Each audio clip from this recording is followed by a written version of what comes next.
할렐루야. 부활의 능력, 주님의 크신 사랑이 우리 사랑하는 성도님들과 한 주간도 함께 하시기를 주님의 이름으로 축복합니다. 여러분 옆에 분과 한번 이렇게 인사 나누실까요? 우리 오늘 제목을 함께 읽으시면서 우리 옆에 분을 축복하십시다. 넓은 마음으로 승리하시길 바랍니다. 그렇습니다. 여러분, 우리가 인생을 살아가면서 참 많은 사람들을 만나죠. 참 많은 사람들을 만나면서 참 호감이 가고 참 우리를 따뜻하게 하는 사람들은 참 마음이 너그럽고 관대한 사람들이 참 우리의 마음을 따뜻하게 하고 우리로 행복하게 하는 것 같습니다.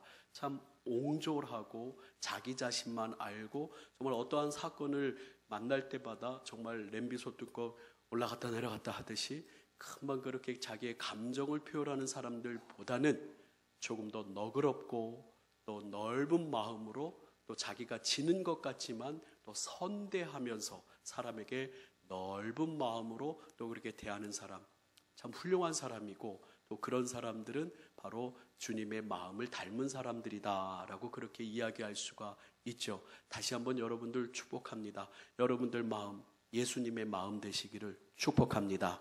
그래서 넓은 마음으로 또 관대한 마음으로 승리하시기를 주님의 이름으로 축복합니다. 오늘 말씀은 여러분들 하나님께 은총을 받은 다윗이 참 자신을 힘들게 하였고 긴 시간 동안 고통을 주었던 사울 왕, 그 집에 대한 그 다윗의 태도에 대하여서 여러분과 함께 말씀을 나누고자 합니다. 참 다윗은 하나님께서 사랑하실 수밖에 없는 그런 마음의 소유자였죠. 하나님을 향한 참으로 신실하고 진정한 경외심을 갖고 하나님을 사랑했던 다윗의 마음을 하나님이 받으셨기에 참 하나님이 다윗을 사랑하셨습니다.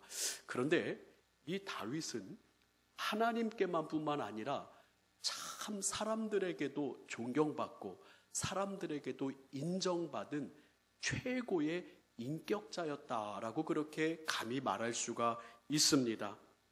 최고의 성품과 인격을 보임으로 다윗은 많은 사람들에게 점점 더 존경받는 사람이 됩니다.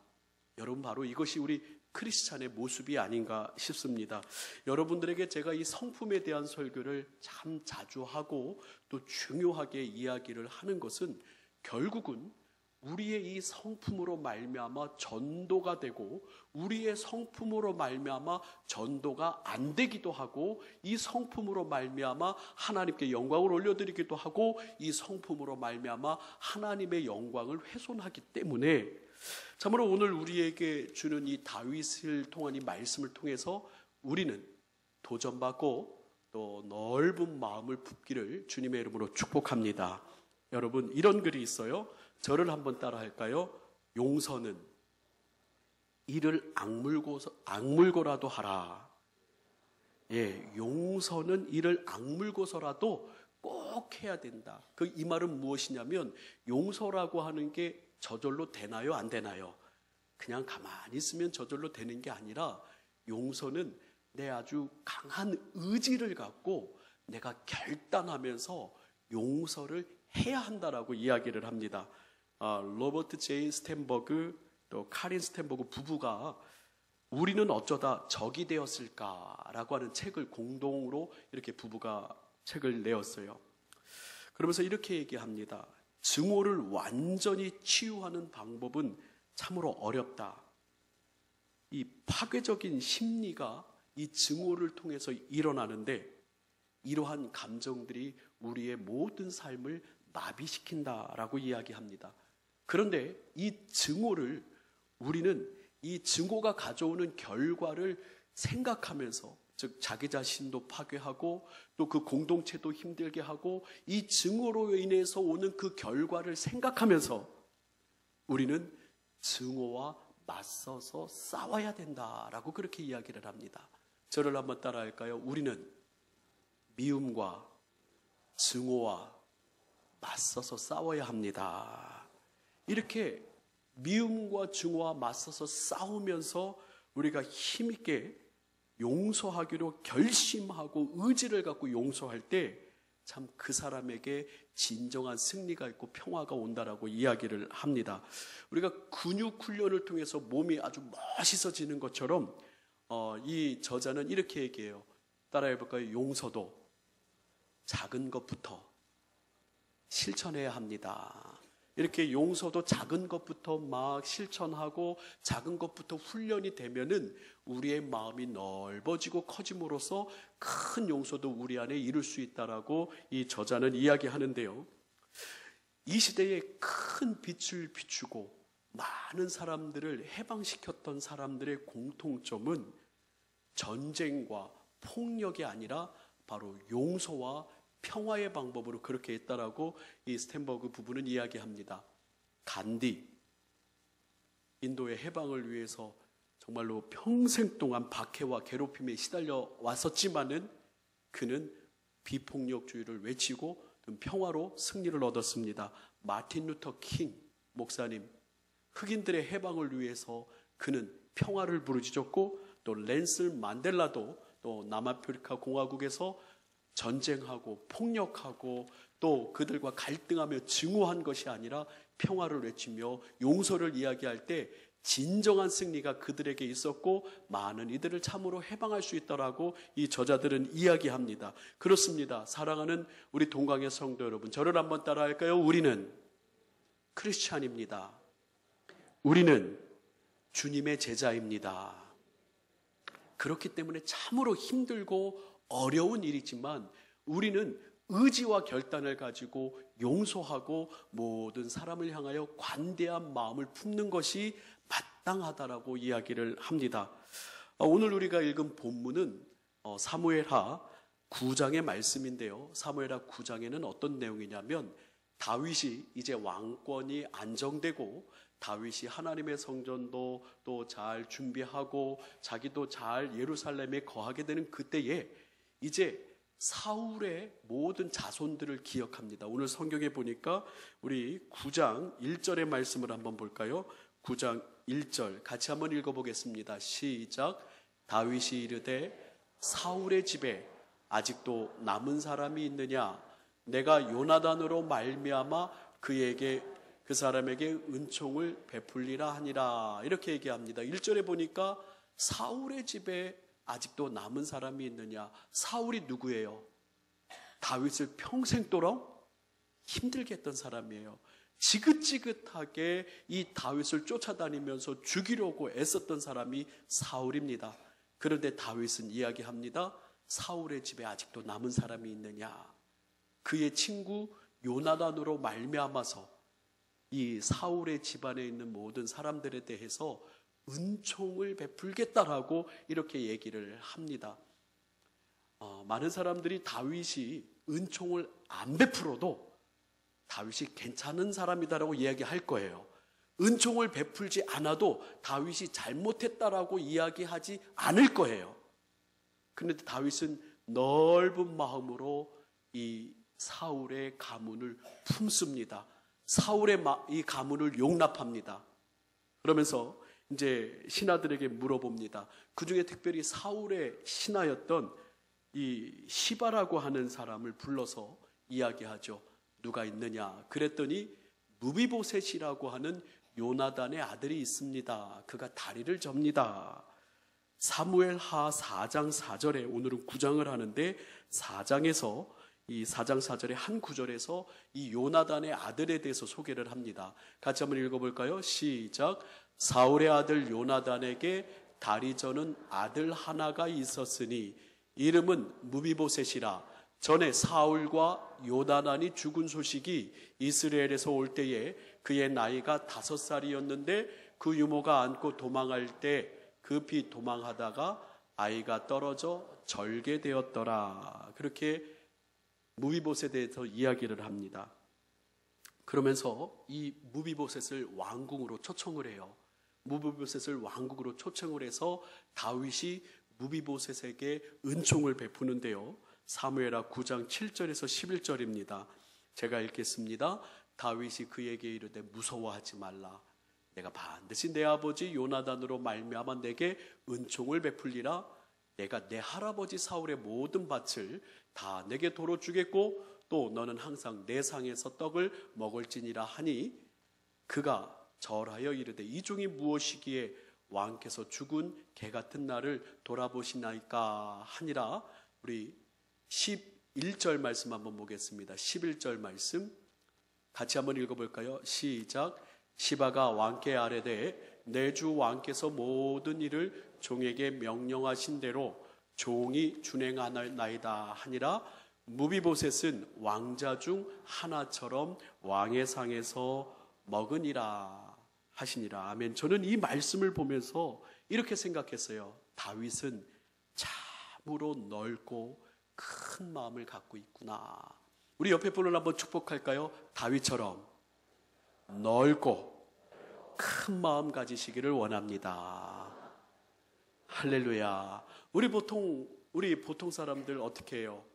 내가 준 거 생각하죠. 내가 이렇게 줬는데, 내가 당신에게 이렇게 해줬는데, 내가 당신에게 이렇게 은총을 베풀었는데 나에게 돌아오는 것이 왜 요거밖에 안 돌아오는 거야? 그리고 또 심지어는 내가 정말로 마음을 다해서 사랑을 한 그 사람이 나에게 사랑을 주지 않으면 그것도 원망하고 불평하며 우리가 참 다시 돌려받기를 다 원합니다. 그런데 여러분들 살아가시면서 어떠신가요? 다 돌려받던가요? 여러분들이 원하는 만큼 그 사랑을 돌려받던가요? 아니면 여러분들이 주신 만큼 그 은혜를 다 돌려받던가요? 물론 그렇게 받으시는 분은 참 행복하시겠지만은 결국 그렇지 않더라고요. 사람의 생각들이 다 틀리더라고요. 그러나 우리의 마음속에는 정말로 내가 줄 수 있어서 행복하고, 내가 나눌 수 있어서 행복하고, 또 내 안에 그 어떤 손해되는 일이 있더라도 내 안에 정말로 예수님의 마음으로 넓고 관대한 이 선대함이 있다면 누가 가장 기뻐하실까요? 하나님 기뻐하시고, 참으로 놀랍고 신기한 건 주님께서 우리 마음에 큰 기쁨을 주시더라고요. 제가 예전에 이런 마음을 품었었습니다. 내가 누구에게 참 선대를 했어요. 선대를 하고 좋게 해줬습니다. 근데 그 사람은 저에게 그걸 고맙다고도 안 하고 정말로 얼마 지나서 저에게 또 안갚음을 하고 또 나쁘게 대하는 거예요. 그래서 제 안에 얼마나 큰 분노가 일어나던지, 정말 세상에 이럴 수가 있느냐, 내가 자기에게 어떻게 해줬는데, 그리고 내가 그에게 정말로 칭찬이나 감사는 못 들을 망정 어떻게 이렇게 행동할 수 있겠는가 하면서 막 마음에 분노가 일어나더라고요. 보상받기를 원했고, 돌려받기를 원했고, 되찾기를 원했던 제 연약한 마음이 있더라고요. 그런데 어느새 성령께서 제 마음속에, 아니 너는 그렇게 할 수 있어서 행복한 거 아니니? 너가 베풀 수 있어서 좋은 거 아니니? 너의 그 모습이 행복한 모습 아니니? 하면서 저에게 정말로 내 안에 돌려받고 싶은 마음, 내 안에 이 옹졸한 마음을 성령께서 깨닫게 하시는데, 그러면서 회개하게 하시더라고요. 아, 주님 감사합니다. 주님 저는 너무 행복합니다. 주님, 제가 할 수 있어서 행복했고, 또 나눌 수 있어서 행복했고, 제가 그 마음을 가질 수 있어서 행복합니다. 제 마음을 금세 돌려먹고 제 마음에 평안을 갖기를 원했더니 성령께서 제 머리를 쓰다듬는 것 같아요. 잘했다. 제 마음에 큰 평화를 주시는 것 같아요. 여러분도 많이들 경험해 보셨을 거예요. 많이들 정말로 누려보셨을 거예요. 옹졸한 마음을 가지고 이것 봐라, 내가 가만히 안 둘 거야, 내가 그냥 어떻게든 내가 받아야 되는데, 어떻게든 돌려받아야 되는데, 이것 봐라, 나의 선대함을 이렇게 갚아 하면서 옹졸한 마음을 가지고 원수 맺기를 원하고 정말로 안갚음하기를 원하는 그 마음을 갖고 사는 사람하고, 관대한 마음으로, 넓은 마음으로 예수님의 마음을 품고 살아가는 사람하고는 성령께서 주시는 그 위로와 그 마음의 기쁨이 하늘과 땅 차이라고 하는 것, 여러분은 많이 경험해 보셨을 거예요. 다윗은 바로 그러한 마음을 가진 사람이죠. 저를 한번 따라할까요? 주여, 나의 힘으로는 안 되지만 나에게 그 마음을 주시옵소서. 할렐루야. 주여, 나에게 그 마음을 주시옵소서라고 여러분들 정말 주님께서 칭찬하시는 자 되기를 원하는데요. 우리 로마서 12장 20절에서 21절 이 말씀을 적용하고 싶습니다. 너무나 유명한 말씀이죠. 같이 한번 읽습니다. 시작. 내 원수가 줄이거든 먹이고 목마르거든 마시게 하라. 그리함으로 내가 숯불을 그 머리에 쌓아 놓으리라. 제가 이걸 한번 설명한 적이 있어요. 20절의 말씀. 우리의 원수에게 선대하고 먹이고 마시게 하고 또 최선을 다해서 그를 섬기면 그 머리 위에 숯불을 쌓아 놓은 것 같다. 여러분, 머리에 숯불을 쌓아 놓으면 행동이 자유로울까요? 좀 자유롭지 못할까요? 이 숯불이 떨어질까 봐. 떨어지면 옷도 태워 먹게 되고 또 화상을 입게 되고, 우리가 선대하고 우리가 먹이고 마시게 하면 우리의 원수는 이 사람이 왜 이러지 하면서 그 행동 자체가 더 자유롭지 못하고 오히려 숯불을 그 머리에 쌓아놓는 것처럼 당혹스럽게 할 수 있다라는 거죠. 결국은 이긴다라는 거예요. 21절의 말씀 한번 같이 읽어봅니다. 시작. 악에게 지지 말고 선으로 악을 이기라. 이게 바로 크리스찬의 삶의 방식이에요. 근데 잘 안 되죠. 이게 바로 크리스찬의 삶의 방향입니다. 근데 참 어렵죠. 그러나 오늘 앞부분에서 서론에서 말씀드린 대로 우리는 용서하기를 작정하고 결단하고 정말로 어떻게 해서든지 내가 용서하기를 몸부림쳐야 된다라는 거예요. 의지를 가지고 결단력을 가지고. 이게 바로 누가 원하시는 거냐면 하나님이 원하시는 것이기 때문에 그렇습니다. 더 나아가서 적극적으로 우리에게 용서의 마음을 우리에게 알게 하시는데, 마태복음 18장에 보면은 참 재미있는 이야기가 나옵니다. 베드로가 예수님께 여쭤봐요. 예수님, 형제가 잘못하면 몇 번을 용서해 줄까요? 한 7번쯤 할까요? 라고 그렇게 물어봅니다. 그랬더니 예수님이 대답하시기를 뭐라고 대답하셔요? 70번씩 7번 하라고 그래요? 7번씩 70번 하라고 그래요? 헷갈리죠? 성경 퀴즈가 잘 나오는데 우리 같이 한번 성경을 읽어보도록 하겠습니다. 우리 22절입니다. 18장 22절 시작. 예수께서 이르시되 내게 이르노니 7번뿐 아니라 7번을 70번까지라도 할지니라. 마치신 분은 속으로 좋아하십시오. 7번씩을 70번까지 하라고요. 77이 49, 또 곱하기까지 하시는 분도 있어요.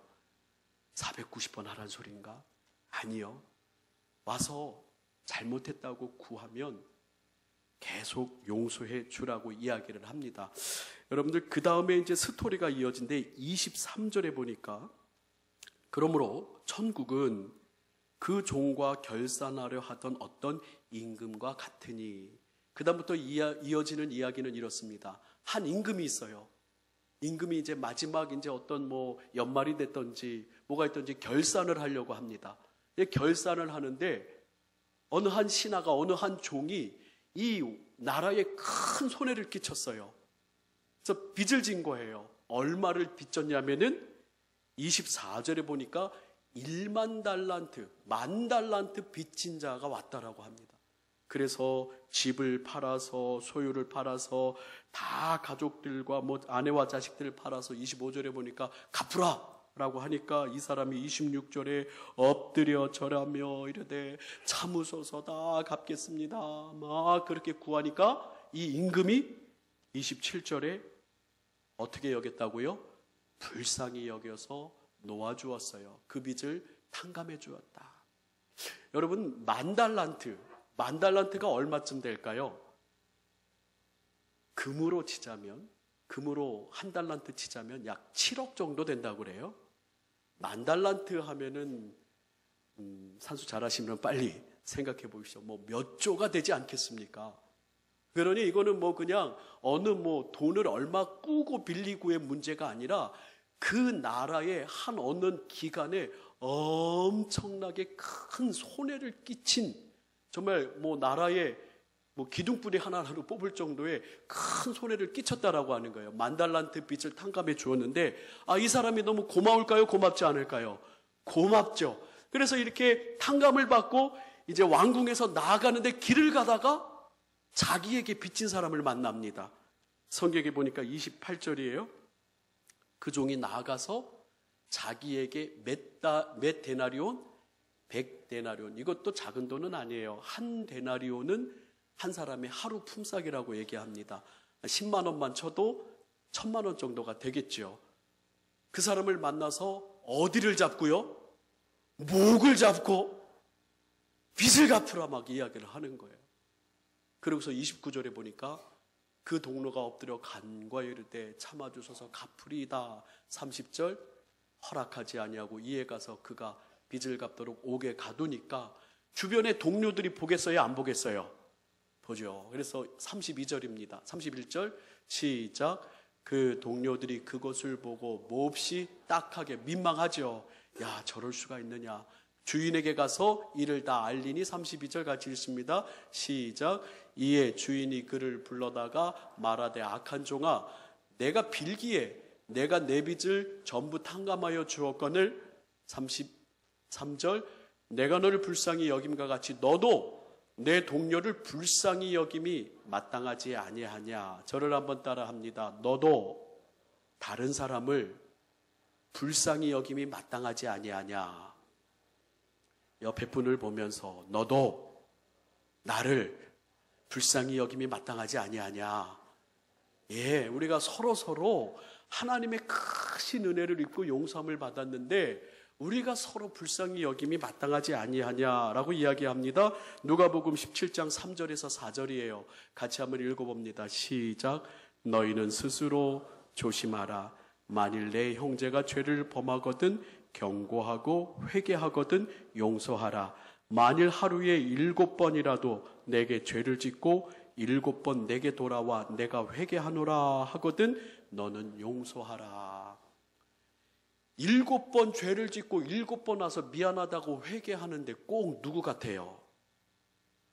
왜 저를 보세요? 여러분 같지 않아요? 하나님 앞에서 매번 죄 짓고 또 와서 하나님 죄송하다고 또 죄 짓고 와서 하나님 잘못했다고 저 같아요. 우리 같아요. 그런데 하나님은 어떻게 해주십니까?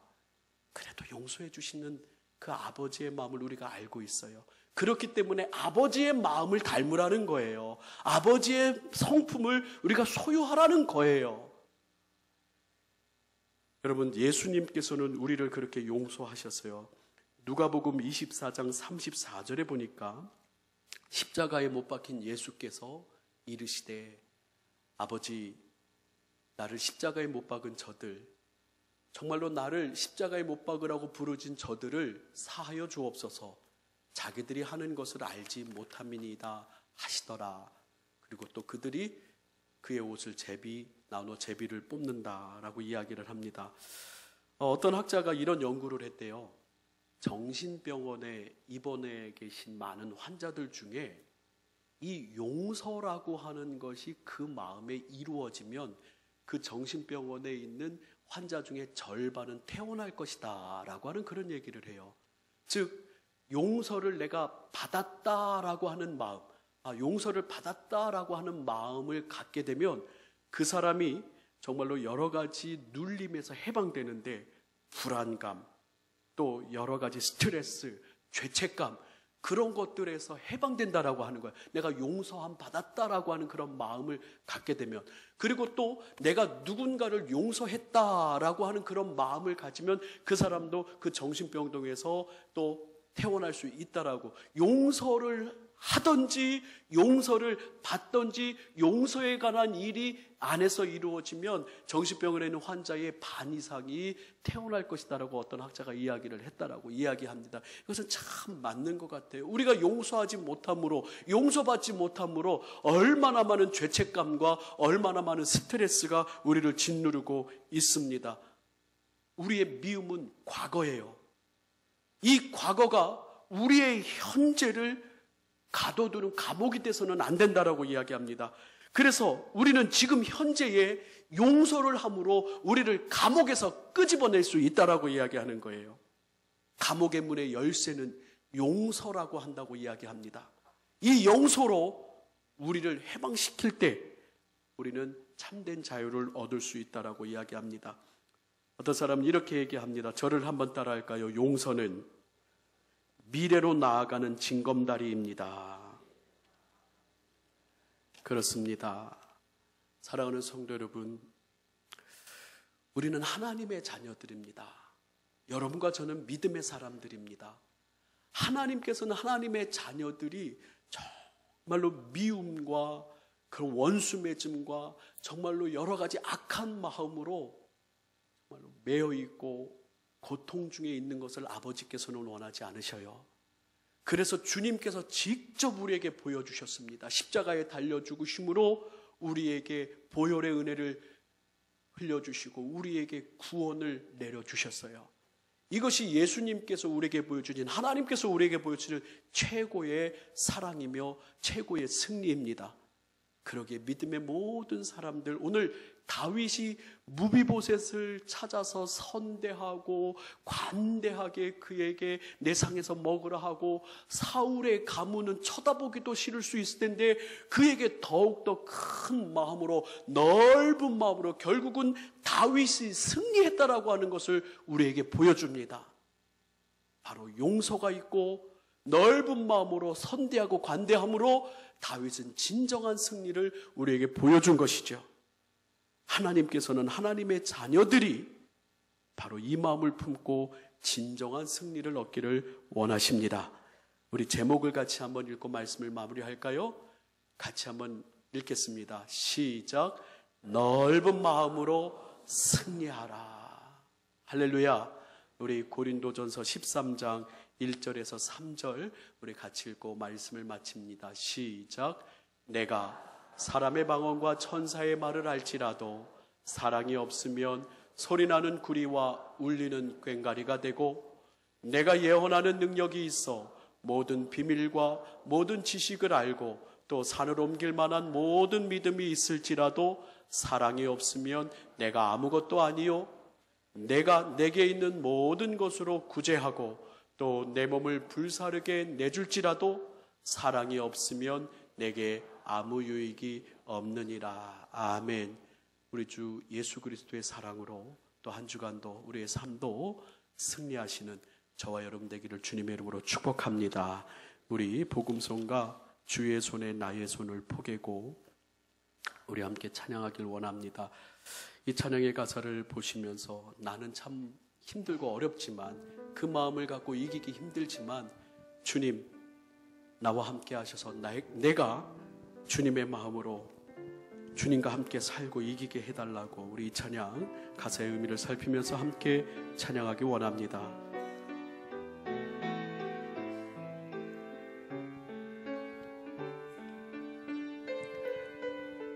주보혈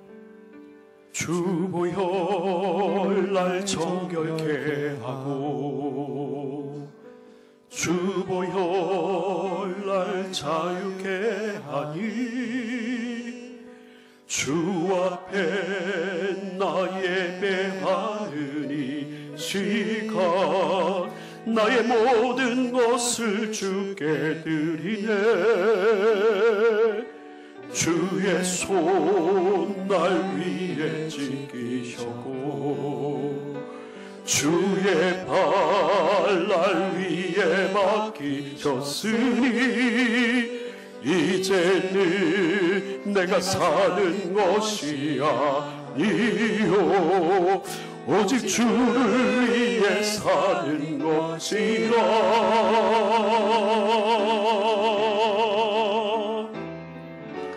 주의 손에 나의 손을 포개며 또 주의 발에 나의 발을 포개어